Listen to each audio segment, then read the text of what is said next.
기도하심으로 피우다 시작하겠습니다.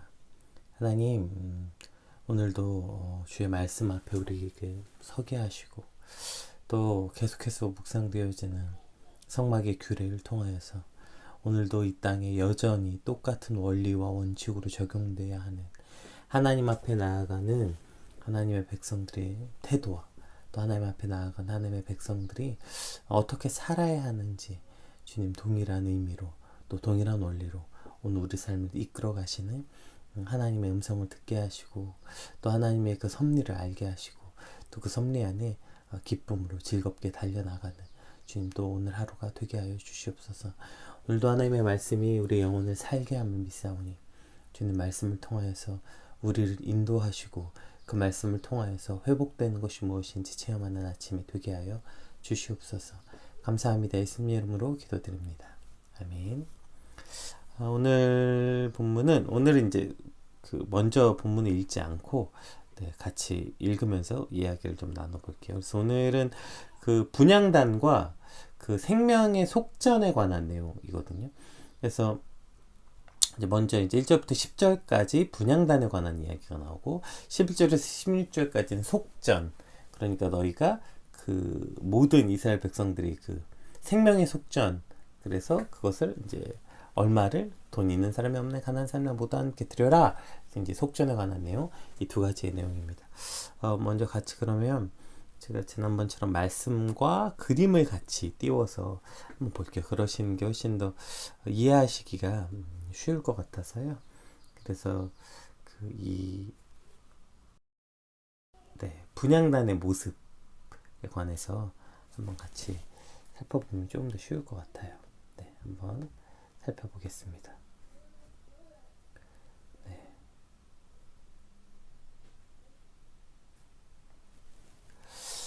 분향단의 모습을 보면서 이 말씀 읽으시면 이제 이해하기가 좀 더 쉬우실 것 같아요. 너는 분향할 제단을 만들지니 곧 조각목으로 만들되 길이가 한 규빗, 너비가 한 규빗으로 네모가 반듯하게 하고 높이는 2규빗으로 하며 그 뿔을 그것과 이어지게 하고 제단 상면과 전후 좌우면과 뿔을 순금으로 싸고 주위에 금태를 두를지며 금태 아래 양쪽에 금고리 둘을 만들되 곧 그 양쪽에 만들지니 이는 제단을 매는 채를 꿰을 곳이며 그 채를 조각목으로 만들고 금으로 싸고 이게 이제 저 모양에 관한 이야기죠. 자, 그리고 이제 6절부터는 이걸 어디에 두어라 하는 그 위치에 관한 이야기거든요. 한번 이 위치에 관한 것을 다시 한번 보도록 하겠습니다.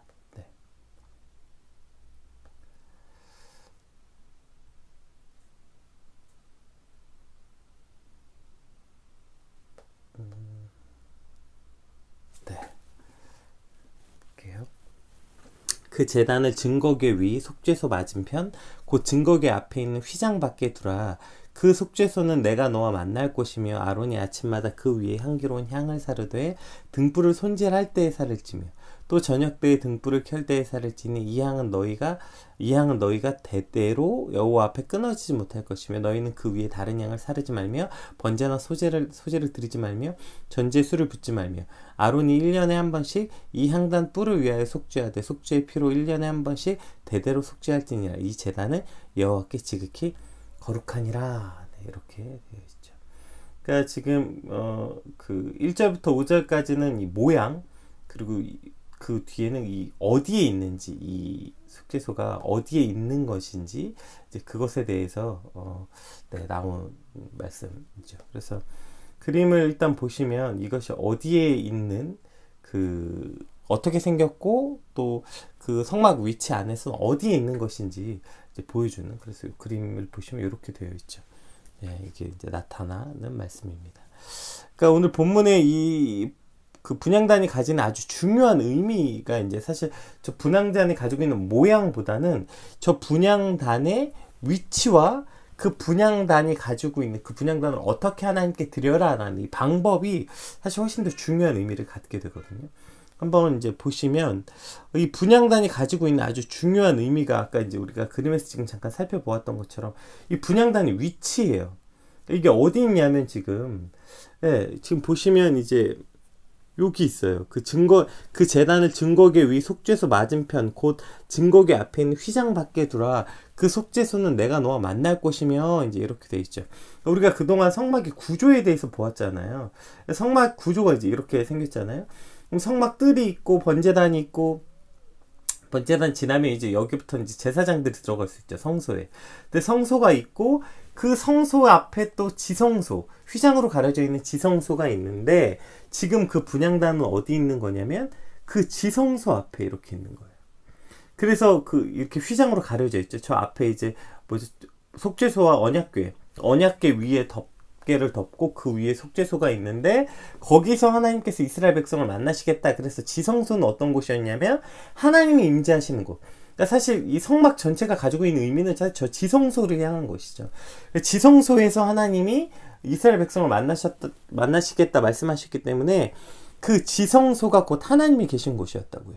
그러니까 지금 이 분향단은 어디 있는 거냐면 하나님이 계시는 그 지성소 바로 앞에 휘장이 있고 휘장 바로 앞에 이 분향단이 있는 거예요. 지금 그림에 보시면 어떤 의미인지 이해가 되시죠? 그러니까 따라서 이 분향단이 가지고 있는 의미는 분향단의 위치가 아주 중요한 의미를 가지고 있는 것이죠.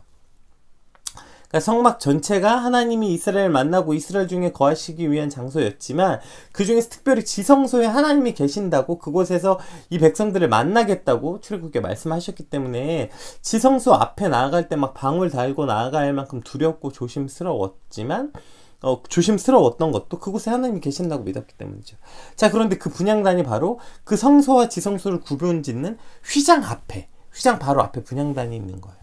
그리고 하나님께서 임재하시는 지성소의 휘장 앞에 그 분향단을 두어 그 연기가 하나님이 계시는 곳, 지성소 안으로 상달될 수 있도록 그렇게 이제 만든 게 분향단이죠. 이 의미를 보면 이게 요한계시록에 이 비슷한 이제 말씀이 있습니다. 한번 우리 요한계시록 말씀 한번 볼까요? 그 두루마리를 취하심에 네 생물과 24장로들이 그 어린 양 앞에 엎드려 각각 검은고와 향이 가득한 금대접을 가졌으니 이 향은 성도의 기도들이라. 여기도 향이 등장하고 이 향이 이제 올라가는데 그 향이 이제 금대접에 그 향을 담아서 어디로 가요? 하나님 앞에 가는데 그 향이 뭐래요? 성도들의 기도다 이렇게 말하고 있는 것입니다. 그러니까 따라서 오늘 분향단이 가지는 의미는 하나님의 임재가 계신 곳에 직접 나아갈 수도 없고 그 휘장 앞에 향을 피워 직접 나아갈 수 없었기 때문에 향을 피워 그 향이 하나님께 전달되었던 것처럼 지금도 우리가 하나님께 나아가는 방법은 동일하죠. 이 향이 기도라고 지금 되어 있잖아요. 그러니까 기도를 통해서 하나님께 우리의 마음과 뜻을 상달할 수 있게 되는 것이죠. 하나님이 친히 임재하시는 그 지극히 거룩한 곳, 지성소, 거기가 두꺼운 휘장으로 가려져 있잖아요. 그래서 지성소 앞에 분향단을 두고 휘장 밖에서 그 지성소의 앞에서 그 분향단을 두어서 그 휘장으로 가려져 있는 그곳을 휘장 안에 볼 수도 없었고 들어가 볼 수도 없었지만 분향단에서 드려지는 이 향, 즉 기도를 통해서 하나님의 임재가 있는 곳을 바라보고 이 기도를 통해서 하나님을 만날 수 있도록 하신 이 원리와 원칙들이 이 지금 분향단이 지금 사실 우리에게도 그대로 적용되어 있는 것이죠. 그러니까 이 분향단에서 드려지는 그 향이 기도라고 얘기했잖아요. 그러니까 그 가려져 있고 볼 수도 없고 갈 수도 없는 하나님께 직접 들어갈 수 없지만 그 향을 피워 그 향이 하나님께 상달되도록 그 향이 하나님과 만날 수 있도록 했던 것처럼 지금도 사실 마찬가지 아닙니까? 우리 삶도 하나님 눈에 보이지도 않고 하나님의 뜻은 멀게만 느껴지고 어디로 가야 하는지 두꺼운 휘장에 쌓여 아무것도 보이지 않을 때 우리는 기도를 통해 하나님께 나아갈 수 있고 기도를 통해 하나님을 볼 수 있고 기도를 통해 하나님의 음성을 들을 수 있고 즉 기도를 통해 하나님의 임재를 경험할 수 있게 되는 것입니다. 이것이 바로 핵심이죠. 기도는 곧 하나님과 만나게 되는, 그러니까 우리가 직접 지성소로 들어갈 수 없죠. 네, 들어가면 죽임을 당할 테니까. 그래서 기도를 통해서 하나님과 만날 수 있는 아주 중요한 도구가 되는 것처럼 이 분향단이 그러한 의미를 가졌던 것처럼 사실 지금 우리에겐 기도가 그러한 의미를 갖고 있다고. 그래서 우리가 요한계시록에 보았던 것처럼 그 향이 곧 성도의 기도들이라 이렇게 말씀하고 있는 것이죠. 그러니까 기도를 통해서 우리는 볼 수 없었던 하나님을 경험하고 알 수 없었던 하나님의 마음과 뜻을 알 수 있게 되는 것. 이것이 바로 사실 기도의 핵심인 것이죠. 그러니까 기도는 하나님께 나아갈 수 없었던 우리가 하나님께 나아가게 되고, 만날 수 없고 임재를 경험할 수 없고 하나님과 교제할 수 없었던 우리가 하나님께 나아갈 수 있는 유일한 길 중에 하나인 것이죠. 즉 하나님과 우리를 연결해주는, 휘장으로 가려져 있지만 그 향이 하나님과 지성소 밖에 있는 사람들을 연결시켜줬던 것처럼 기도가 우리와 하나님을 연결시켜주는 아주 핵심적 의미를 가지게 되는 것이죠. 그렇다면 우리는 이것을 통해서 기도가 무엇인가에 대해서도 또 한번 생각해 볼 수 있는 것입니다. 기도는 우리가 이제 기도는 사실 기독교적 용어는 아니잖아요. 우리가 내가 기도할게, 내가 간절히 기도한다 이렇게 말할 때는 사실 어떤 간절한 바램들을 말하는 거죠. 그래서 정한수를 떠놓고 사실 기도하잖아요. 비는 것을 기도라고 우리가 자꾸 착각하는 것이죠. 빌다와 기도하다가 같은 의미로 통용되는 거예요. 그래서 빌다는 뭐예요? 나의 소원, 내가 이루고자 하는 일, 내가 간절히 갈망하는 일을 어떤 신적 존재에게 비는 행위를 기도라고 말한다면, 사실 우리가 기독교 안에서 우리가 말하는 기도는 그러한 기도와는 엄연히 구별되는 것이죠. 내가 간절히 바라는 것을 하나님께 비는 행위가 기도가 아니라, 지금 오늘 나와 있잖아요. 하나님과 우리를 연결시켜주는 행위. 즉 하나님을 만나고 하나님을 임재하게 하는, 임재를 경험하게 하는 것이 바로 기도의 핵심이라는 것입니다. 그 앞에 가서 무슨 내 뜻을 관철시키고 내 소원을 말해보는 시간이 아니라, 거기 가서 하나님 저 이거 해주시고 저거 해주시고 이렇게 소원을 비는 시간이 아니라, 기도를 하면 할수록 하나님의 뜻이 오히려 내게 선포되는 시간. 그래서 기도는 내가 하나님을 설득하는 시간이 아니라 오히려 내가 하나님께 설득당하는 시간이죠. 왜요? 볼 수 없었고 들을 수 없었고 알 수 없었던 하나님을 기도를 통해 우리와 하나님이 연결되는, 즉 하나님의 임재를 경험하게 될 때 성령님께서 우리에게 하나님의 마음을 전달해 주시고 하나님의 뜻이 무엇인지 알게 되고 하나님의 마음이 어떤 것인지 알게 되는 거 아닙니까? 그러면 오히려 그 시간은 하나님 뜻이 선하시고 하나님의 뜻이 옳기 때문에 당연히 그 시간은 내가 하나님께 순종하는 시간이 될 수밖에 없는 것입니다. 물론 기도의 시작이 그럴 수 없겠죠. 기도의 시작은 나의 바램으로 시작될 수도 있고, 기도의 시작은 원망으로 시작될 수도 있고, 기도의 시작은 불평으로 시작될 수도 있지만, 기도가 시작되는 순간, 하나님과 우리가 딱 연결되는 순간, 즉 우리가 기도를 통해 하나님의 임재를 맛보는 순간, 내 원망, 내 불평, 내 소원, 내 소망, 이것은 점점 의미를 잃어가고 하나님의 뜻, 하나님의 마음이 우리 안에 남게 되는 시간이 바로 기도인 것입니다. 그런데 기도를 그냥 아침부터 100가지 그냥 내 소원 100가지 적어놓고 그냥 말하고 끝나버리는 기도의 시간이라면 사실 그것이 온전한 기도라고 말할 수 없게 되는 것이죠. 오늘 본문에 보면 이제 이렇게 말합니다. 그러니까 너희가 그 향을 이제 이렇게 하고, 그런데 그 뭐라고 얘기하냐면 9절에 너희는 그 위에 다른 향을 사르지 말며, 이렇게 말하고 있어요. 그러니까 다른 향. 그래서 이제 다른 향이라는 건 옳지 않은. 그래서 이제 구약성경에 보면 왜 이 다른 향을 피웠다가 죽임을 당한 사람들이 나오죠.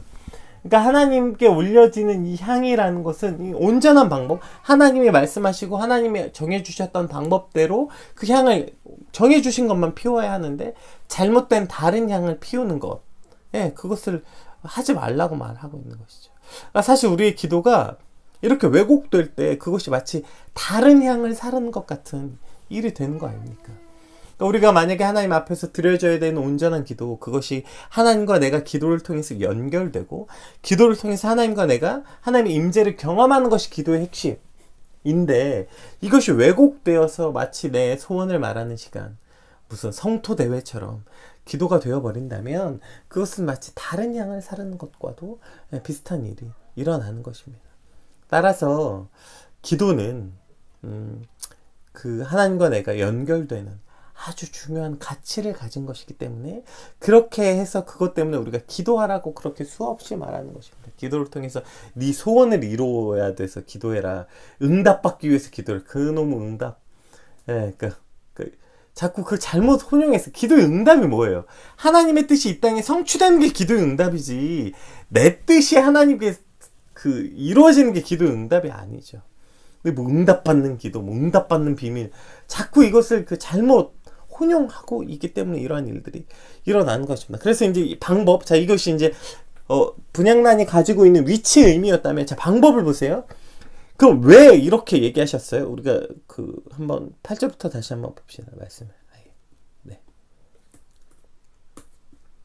자, 어떻게 그 분향을 사르라고 얘기했는지 보세요.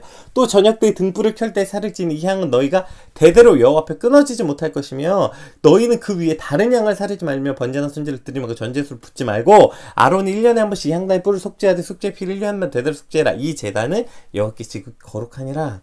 자, 지금 뭐라고 얘기하냐면 이 등불이 언제 있게 말하냐면 네, 7절 안 읽었네요. 네, 7절. 언제 있게 하냐면 아론이 아침마다 그 위에 향기로운 향을 사르되, 자, 아침에 다 사르고요. 등불을 손질할 때 사르래요. 그리고 또 저녁 때 등불을 켤 때 사르래요. 자, 지금 이 두 가지 의미. 아침과 저녁으로 그 향을 피우는데 등불을 켤 때 사르래요. 자, 우리가 등불 기억나시죠? 저희가 그 출애굽기 그 27장 그 이야기할 때 출애굽기 27장에서 등불에 대해서 나누었죠. 등불이 뭐라고 얘기했습니까? 아침 저녁. 그러니까 다른 예물들은 일회성으로 드리고 끝나지만 등불은 감람류는 성질이 다르다고 했잖아요. 그것은 꺼지지 않도록, 제사장의 가장 중요한 책무 중에 하나가 뭐예요? 그 성소 앞에 있는 등불이 꺼지지 않게 하라, 이렇게 얘기했다고요. 그래서 아침 저녁으로 가서 기름을 갈아야 되는 거예요.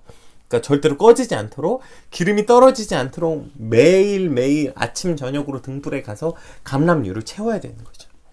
그때 향불도 꺼지지 않도록 하라는 거예요. 이 향도 꺼지지 않도록 아침 저녁으로 그 향이 늘 피워져 있도록 보라는 거죠. 그러니까 기도를 어떻게 하라는 것인지에 대한 설명이 여기 있는 거 아닙니까? 그러니까 여러분 그 우리가 등불 얘기할 때 이야기했잖아요. 그러니까 성소의 등불이 꺼지지 않도록 영원히 밝힌다는 것은, 그러니까 내가 그렇게 하고 싶을 때, 그럴 만한 상황일 때, 그럴 만한 상태일 때 하는 것이 아니라 어느 순간이든 언제든지, 심지어 그것이 내가 그렇게 하고 싶지 않을 상태, 내 영혼과 몸이 그 지치고 피곤해서 안 하고 싶은 상태, 그럴 때 또 우리의 몸을 강제로 쳐서 복종시키니 한이 있더라도 등불이 꺼지지 않도록 해야 된다고 말씀드렸어요. 신앙생활의 가장 중요한 핵심적 의미가 여기 있다고 말씀드리지 않았어요. 자발성 아주 중요합니다. 자발적으로 우리가 하나님께 나아가는 거, 뭔가 해야 되는 거, 사실 헌금이 대부분 그런 것 같아요. 헌금의 아주 중요한 의미는 사실 자발성이죠. 그 무슨 억지로 무슨 뭐 혹은 뭐 투자하는 것처럼, 이걸 내면 내가 더 많은 걸, 금도끼 은도끼처럼 이걸 던져서 내가 금도끼 은도끼를 얻으려고 내가 이걸 던지는 이러한 행위는 사실 아무 의미가 없죠. 그래서 하나님 뭐래요? 제발 내 앞에 너희가 그 재물 가져오지 말아라. 내게 역겨우니 가져오지 말아라. 너희의 영혼이 담겨져 있지 않은 재물 가져오지 말라고 말씀하신 거죠. 그런데 이 등불은 그렇지 않다고요. 너희 상태가 어떻든지 어떠한 마음이든지 꺼지지 않게 하는 게 핵심인 거예요. 그래서 강제성을 가지고 있다고 말했던 거죠.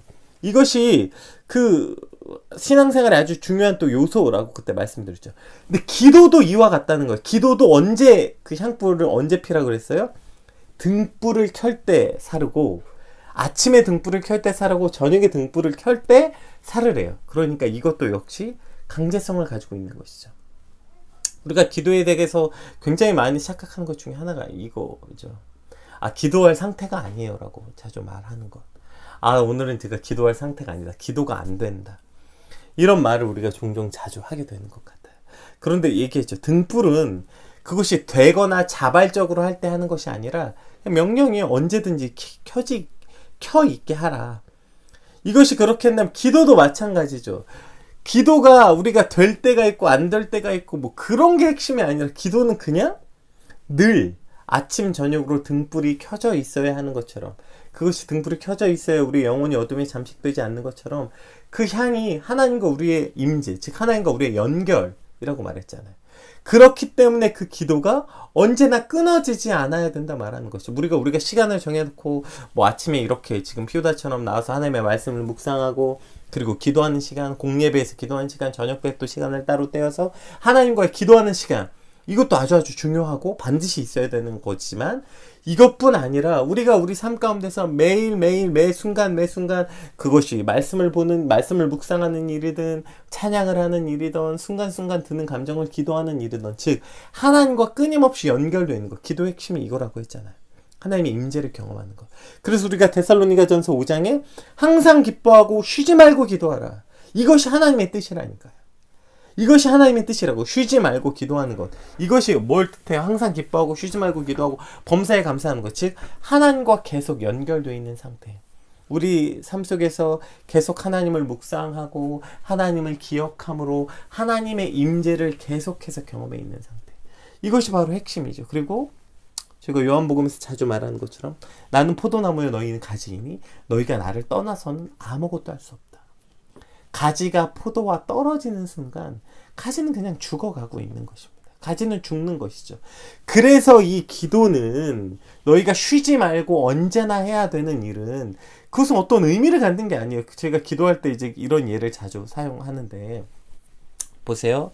포도나무에서 가지가 떨어져 나가는 것은 가지가 붙어있고 싶거나 붙어있지 않고 싶거나 아무 의미가 없어요. 그러니까 그것은 붙어있어야 생명에 관한 문제라고. 생명. 약도 비슷하죠. 약. 아니 무슨 약을 자발적으로 먹어야 되는 겁니까? 약은 먹기 싫어도 먹어야 되는 거예요. 그게 생명에 관련된 일이기 때문에 먹지 않으면 죽기 때문에 먹지 않으면 더 아프기 때문에 먹는 게 약이라면 그것은 먹고 안 먹고의 의미지 약을 먹는 걸 좋아하니 안 좋아하느냐는 별로 중요하지 않아요. 약을 먹는 걸 좋아해서 먹든 약 먹는 게 쓰고 싫든 약은 먹어야 고침을 받고 약을 먹어야 생명이 유지되는 것처럼 약은 먹느냐 안 먹느냐의 중요성. 그러니까 포도나무가 가지에 붙어있느냐 붙어있지 않느냐의 핵심이라고요. 따라서 이 등불이 갖고 있는 의미는 그런 것입니다. 오늘 우리 삶 가운데서 이것을 반드시 기억해야 되는 것이죠. 내가 매 순간 하나님께 기도하고 나아가야 되는 거, 연결돼야 되는 건 내 feel, 기도할 상태, 기도할 감정 아무 상관없어요. 내가 그것과 떨어져 있으면 죽기 때문에 내가 그 기도와 떨어져 있고 하나님과 떨어져 있고 너희는 포도나무에 나는 가지 너희가 나를 떠나선 아무것도 할 수 없다. 너희는 그냥 죽게 될 것이다. 당연하죠. 생명의 근원이신 하나님과 생명의 근원이신 예수 그리스도와 단절되면 우리는 계속 죽었거나 죽어가고 있거나 그렇게 되고 있는 것밖에는 결론이 남아있지 않기 때문에 그 분향단에서 그 향이 언제나 등불이 꺼지지 않게 하는 것처럼 그 향이 계속 피워져 있게 하라. 즉 이것은 우리가 하나님께 늘 쉬지 말고 기도하라. 쉬지 말고 기도하라는 것은 하나님과 늘 연결되어 있도록 하라. 이렇게 말씀하고 있는 것입니다.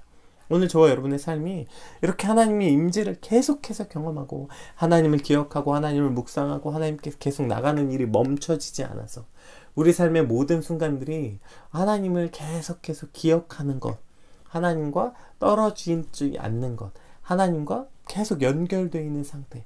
이것이 오늘 저와 여러분의 삶, 오늘 하루에 우리가 가장 추구해야 되는 최고의 가치. 그것이 바로 하나님과 연결되어 있는 이것. 그렇게 돼서 등불이 꺼지지 않는 것처럼 우리의 기도의 향이 하나님께 꺼지지 않고, 그래서 어두움에 잠식당하지 않고 세상에 물들지 않고 우리가 하나님의 백성으로 살아가는 오늘 저와 여러분의 삶이 되시길 주님의 이름으로 축복합니다. 우리 11절에서 16절까지 말씀 한번 같이 살펴보겠습니다. 여호와께서 모세에게 말씀하여 이르시되 내가 이스라엘 자손의 수요를 조사할 때 조사받은 각 사람은 그들을 계수할 때 자기의 생명의 속전을 여호와께 드리지니 이는 그들을 계수할 때 그들 중에 질병이 없게 하려 함이라. 무릇 계수 중에 드는 자마다 성소의 세겔을 반세겔을 내지니 한 세겔은 20게라라. 그 반세겔을 여호와께 드릴지며 그 계수 중에 드는 모든 자 곧 20살 이상이 된 자가 여호와께 드리되 너희의 생명을 대속하기 위하여 여호와께 드릴 때 부자라고 반세겔을 더 내지 말고 가난한 자라고 덜 내지 말며 너는 이스라엘 자손에게서 속전을 취하여 회막 봉사에 쓰라. 이것이 여호와 앞에서 이스라엘 자손이 기념이 되어서 너희의 생명을 대속하리라. 이것이 속전에 관한 거예요. 그러니까 이제 너희가 이스라엘 백성들을 계수하면서 20살 이상의 사람들이 이제 너희 생명값, 속전을 하나님께 가져와라. 근데 이제 이게 우리가 이 속전에 관해서 이것은 이제 예수 그리스도의 은혜에 관한 이야기, 그것을 예표한다고 우리가 이제 이야기하는데요. 그러니까, 근데 우리가 값없이 그 은혜를 받았잖아요. 사실 우리가 속죄제를 드릴 때도 부자는 뭐 소나 양 가져오고 가난한 자는 비둘기 같은 거 갖고 오라고 했다고요. 그러니까 우리의 죄를 사하는 것은 값없이 혹은 자기 상황에 따라서 부자는 뭐 소를 내고 가난한 자는 양을 내라고 얘기하셨는데, 그런데 이 속전은 누구나 동일하게 내야 되는 거예요. 그것은 부자라고 해서 더 내도 안 되고 가난하다고 해서 덜 내도 안 된다, 이렇게 말씀하고 있는 것이죠. 그러니까 따라서 이 생명의 속전, 이것은 가난한 자나 가난하지 않는 자나 부자나 누구에게 동일하다, 이렇게 말씀하고 있는 거죠. 그러니까 이 공평하다는 것이 이제 이러한 이야기입니다. 그러니까 가난한 자나 부자들이나 누구나 그 예수 그리스도의 은혜 앞에, 그러니까 우리가 하나님께 나아가는 방법은 가난하나 힘이 없으나 뭐 돈이 많으나 모두 예수 그리스도를 통하지 않고는 그 똑같은 죄가 똑같은 값을 치르지 않고, 여기서 말하는 이 속전의 값이 뭐예요? 이것이 바로 예수 그리스도의 보혈이죠. 예수 그리스도의 똑같은 값을, 뭐 부자의 구원의 값이나 뭐 가난한 자의 구원의 값이 다릅니까? 근데 우리가 공평하다 공평하신 하나님이 계속 이렇게 말하는, 공평하다 말하는 것이, 근데 우리가 공평하지 않다고 느끼지 않습니까? 세상은 공평하지 않아. 똑같은 시간의 값, A라는 사람이 갖고 있는 시간의 1시간과 B라는 사람이 갖고 있는 1시간의 값이 다르잖아요. 임금이 다르니까요. 어떤 사람의 1시간의 임금과 어떤 사람의 1시간의 임금이 다르기 때문에 심지어 시간마저도 공평하지 않다. 이것이 이제 만연해져 있는 생각 아닙니까? 세상은 공평하지 않다. 누구에게나 기회도 공평하지 않고, 결과도 공평하지 않고, 다 공평하지 않다고 말해요. 그러나 우리가 하나님 앞에서 모든 사람이 공평하다고 말하는 건 이것입니다. 더러우나, 그러니까 돈이 있으나 없으나, 뭐 부자나 가난하나, 힘이 있으나 없으나, 모두 자신의 더러움, 즉 그것에 자신의 더러움을 깨끗게 하기 위해선 한 가지 값, 똑같은 값을 치를 수밖에 없는 것입니다. 이것은 그러면 가난하고 힘이 없다고 해서, 근데 이것도 착각하면 안 돼요. 가난하고 힘이 없다고 해서 그럼 치르지 않아도 되느냐? 아니요. 가난하고 힘이 없어도 똑같은 값을 치러야 되는 거예요. 가난하고 힘이 없다고 해서 구원받을 수 있는 거 아니고, 착하다고 해서 구원받을 수 있는 거 아니고, 가난하고 힘이 없다고 해서 더 쉽게 구원을 얻을 수 있는 것도 아닙니다.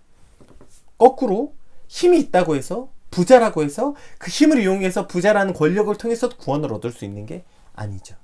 가난하나 부자나 모두 똑같은 값, 예수 그리스도의 값을 통해서만 구원을 얻을 수 있게 되는 것이죠. 그러니까 우리가 하나님 앞에 나아갈 수 있는 이 방법, 유일한 길은 이것뿐인 것입니다. 이 생명의 속전, 그러니까 예수 그리스도를 통하지 않고는 누구도 하나님께, 누구도 구원으로 나아갈 수 없게 되는 것이죠. 우리를 대신해서 자기 몸을 들이신 예수 그리스도를 통해서만 하나님 앞에 나아가고 구원을 얻고, 그래서 반드시 가난한 자나 부자나 똑같은 값을 치러야 하는 것입니다. 예수 그리스도 없이는 부자나 가난한 자나 힘 있는 자나 힘이 없는 자나 누구도 구원을 얻을 수 없고, 따라서 나의 진정한 생명을 대신하시는, 속전이 되시는 예수 그리스도의 값을 치루어야만, 예수 그리스도로 값을 치루어야만 우리도 우리의 생명의 속전을 얻을 수 있게 되는 것입니다.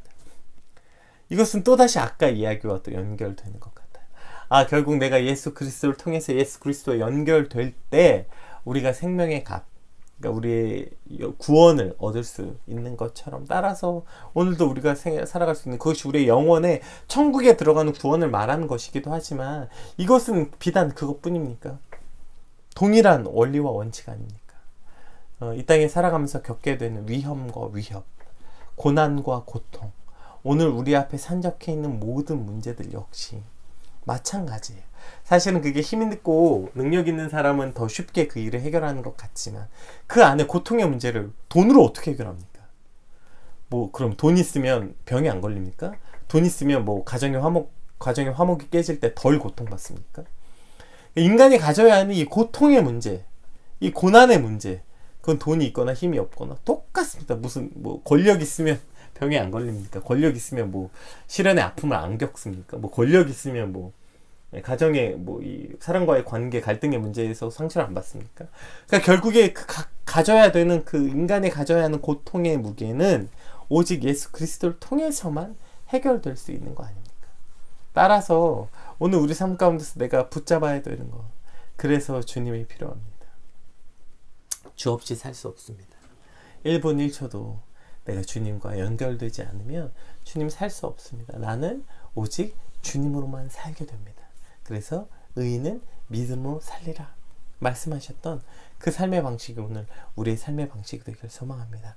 우리 오늘 받은 말씀 놓고 함께 같이 기도합시다. 하나님, 내가 간절히 기도하는 것, 분향단이 하나님께 드려지는 것처럼 오늘 나의 하루가 쉬지 않고 기도하는 시간이 되게 하시고, 그 기도를 통해서 내가 하나님의 뜻이 내 삶 가운데 이루어지고 그렇게 하나님과 늘 연결되어 있는 오늘 하루가 되게 하시며, 오직 나의 구원의 능력의 근원이 되시는 예수 그리스도로 오늘 우리 하루를 살게 하여 주시옵소서.